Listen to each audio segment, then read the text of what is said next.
Siyempre. Hello mga guys, kain na tayo. 12:30 na, mag-alauna na pala. Ayun ko, anong oras na. Tignan ko pala.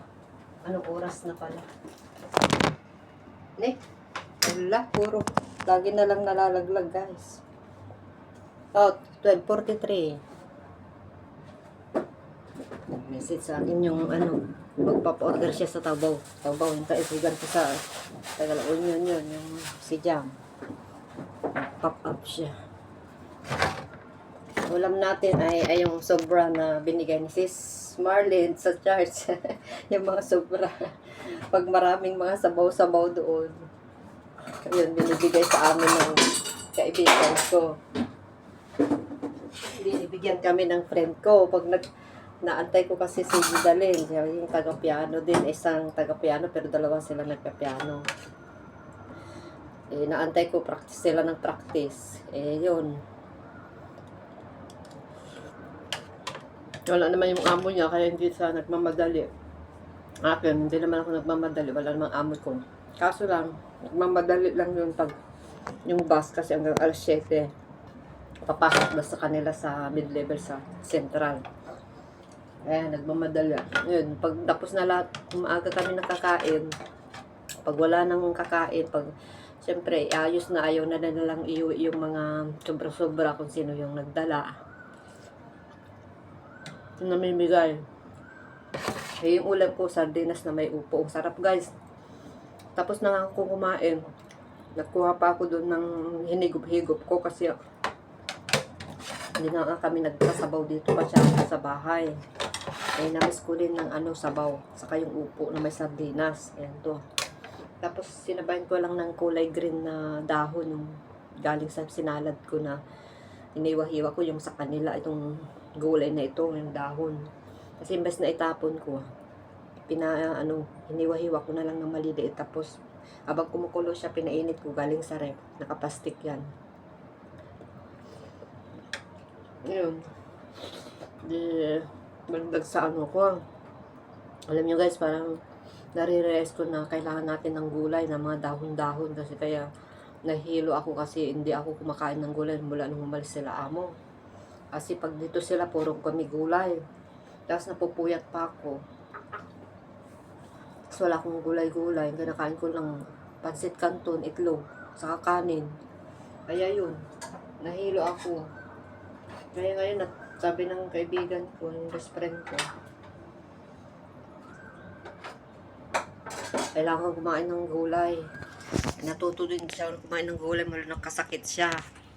Kaya ang hirap pag hilong-hilo ka na talaga. Kulang pa sa gulay din. Lalo na pag napupuyat ako. Napuyat kasi ako ng 3 gabi. Alas 11 ako natutulog. Tapos 4:30 ako nagigising. Alas 4. Ay ilang oras lang. 5 hours lang. Naku. Kaya kahit yung itlog lang ako nagre-rely, nagde-depende ako sa itlog na nilaga. Kulang pa din yun guys. Kulang pa din yun. Yung ulam ko dito. Ayan. Meron pa doon. Ewan ko kung maubos ko ito. Mamaya na lang ulit. Magluluto sana ako ng guys, ng pinakbit kasi may sitaw dyan. Kalabasa, parya, ampalaya, saka talong na isa. Talagang binibilan na ako ni amo. Sinasabay na doon sa mga pinapalingkin nila. Alam nila na pagkain din natin mga yun. Kaya iniwan niya talaga para sa akin yun. Kasi New Year nila bukas, 17. 16 ngayon. General cleaning ako guys. Kaya yun lang ako nakapagligo. Dami ko palang tinapos. Isang oras ko yan na prepare yung pagligo ko. Dami ko pang ginagawa na iba. Ngayong araw, yung bedsheet na isa hindi ko pa nilagay kasi medyo basa pa siya. Kaya nililipat ko dun sa may araw.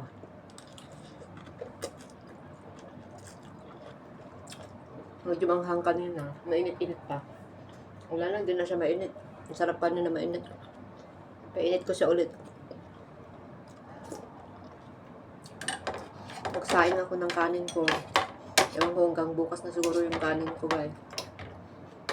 Hindi ko masyadong dinamihan.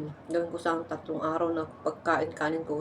Pero kung makikita ko kasi marami yung kanin, nisip ko, mapapadami ako ng kanin. Alam mo niyo naman, ang rice, favorite natin yung rice. Kinokontrol ko yung rice ko. Kasi baka ma-high blood tayo.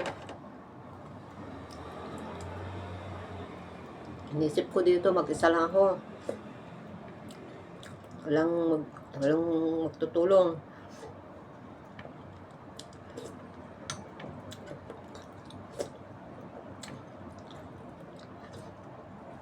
Alam ko, maalis na sila, umuwi na sa kanila. Saka lang sila dito pag working days, saka school days. Yun ang kagandaan naman dito. Stay in nga siya. Sulit naman pag nandito, nandito sila. Sulitin ko din pag wala sila. Sabi niya, i-arrange your time. Arrange ko daw, maamoy. Arrange your time daw, arrange daw. Arrange daw. Sabi niya, happy holiday daw. Enjoy your holiday with your friends. Meet your friends kung wala na. Di ko alam. Tingnan ko kung makalabas ako kasi hindi ko sinabi na wala akong pera. Pero sinabi ko na I'm planning to go with my cousin. She's inviting me to meet again. So, but I don't know, ma'am, if I go or no. Score awesome. Pupunta ako sa church, mag-church like kahapon.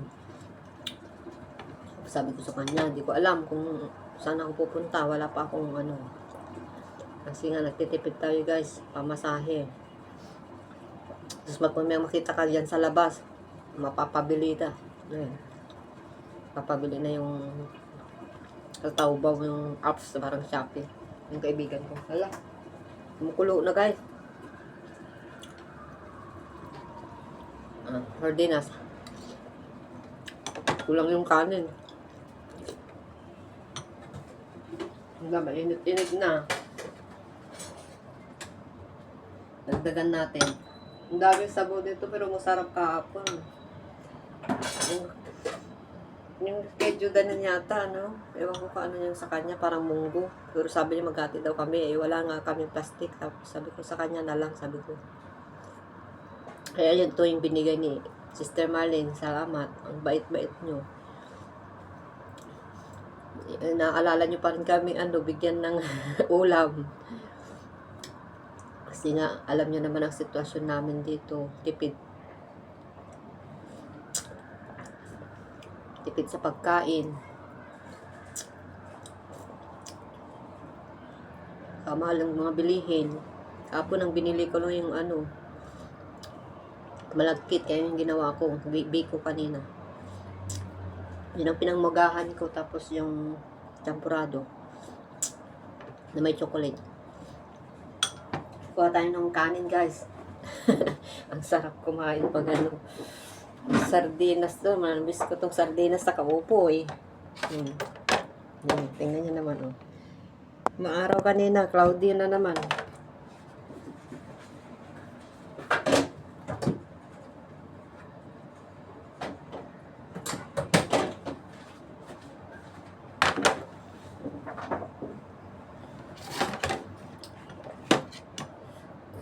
Manghang, madami yung paminta nilagay, kaya pala manghang. Wala saksi. Ewan ko lang kung yung sardinas na manghang yung nilagay, tapos may paminta, ngayon ko lang nalasaan na may paminta. May maanghang. Yan, masarap pa rin. Sarap ng pagkagawa. Marami siyang sardinas na nilagay. Ewan ko ilang lata. Ewan ko sino nagdala nito kahapon sa church. Dinner namin ito guys.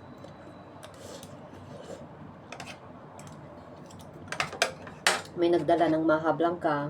Maliit lang yung ganito ko kahapon. Ang maha blanca ang inuna ko. Hindi muna ako nagkanin. Kasi nagkanin na ako ng umaga sa katanghali. Pero nung pagdating nakakuha ako ng isang tuyo, ay kailangan ko ng kanin maalat. Tapos ang tigas. Ang hirap nga ngat-ngatin. Tapos yun, kumuha ko ng konting kanin lang, pinakalas na ang kinuha ko. Tapos may adobo na manok. Meron pa. May munggo. Ang dami guys.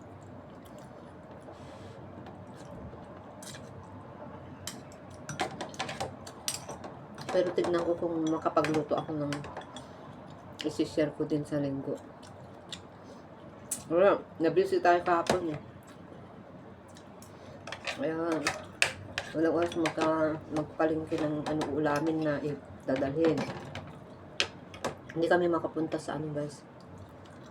Hindi ako makapunta sa fellowship. Ang layo kasi yan.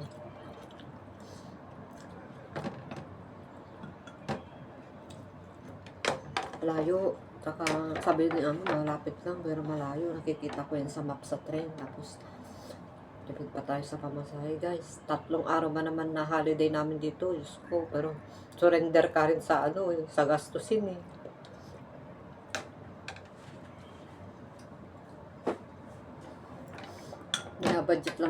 Binabudget ko talaga pag pera guys, kulang na kulang pa rin eh.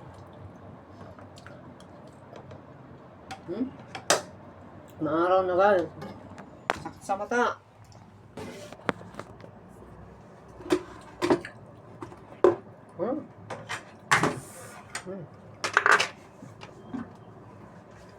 Nangyari, bakit ganyan? Kulang pa rin yung kanin guys, kulang. Alam mo, ubusin to, mapapanis din to kasi kahapon pa to eh.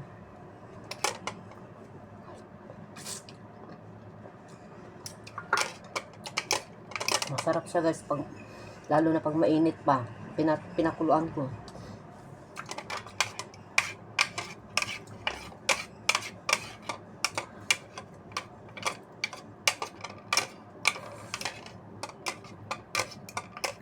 Pero tignan ko kung makakapunta kami sa Maunsian.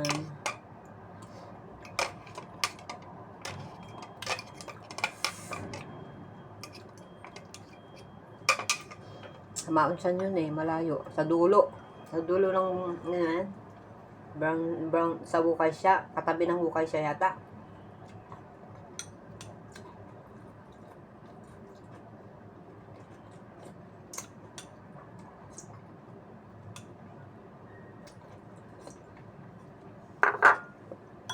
Kung saan ako pumupunta magdala ng maleta, doon kay sir, yun sa Taliway. Pag weekend, dinadala ko yung maleta kay sir. Galing siya sa trabaho, nahatid ko doon. Sasalubong ko, tapos iuwi niya yun. Tapos, diretso na muna yun, hanggang sa dulo. Tapos yung pangalawang end niya, before end, pangalawa, dito siya yung napakalayo. Yung Maunsian na yan. Kasi yung venue namin eh. Hindi tayo makapunta guys. Wala pa tayong lycée, yung binibigay na lycée. Yung nakasobrin na ampaw. Meron na sana, hindi makapunta tayo. Para may pamasahe. Wala pa eh. Bukas pa kasi yung nila.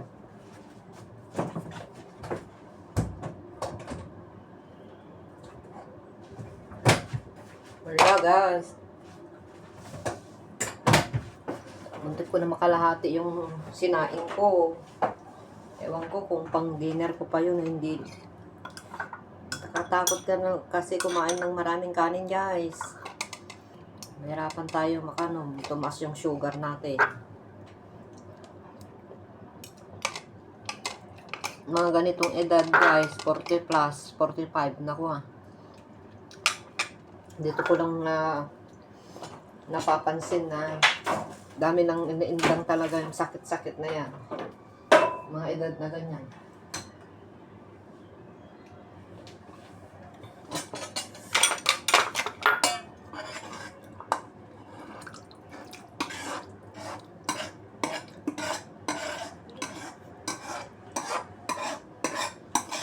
Wala, ubos na.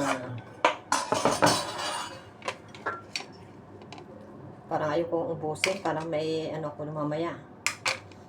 Pang higit, ay pang sauce. Ba yun?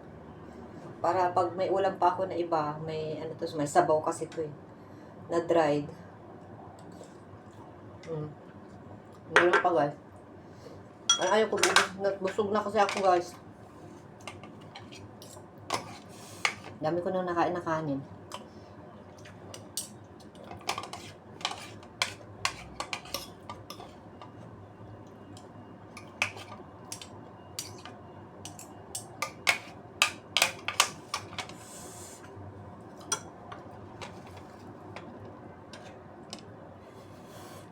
Nakuha pa rin ako.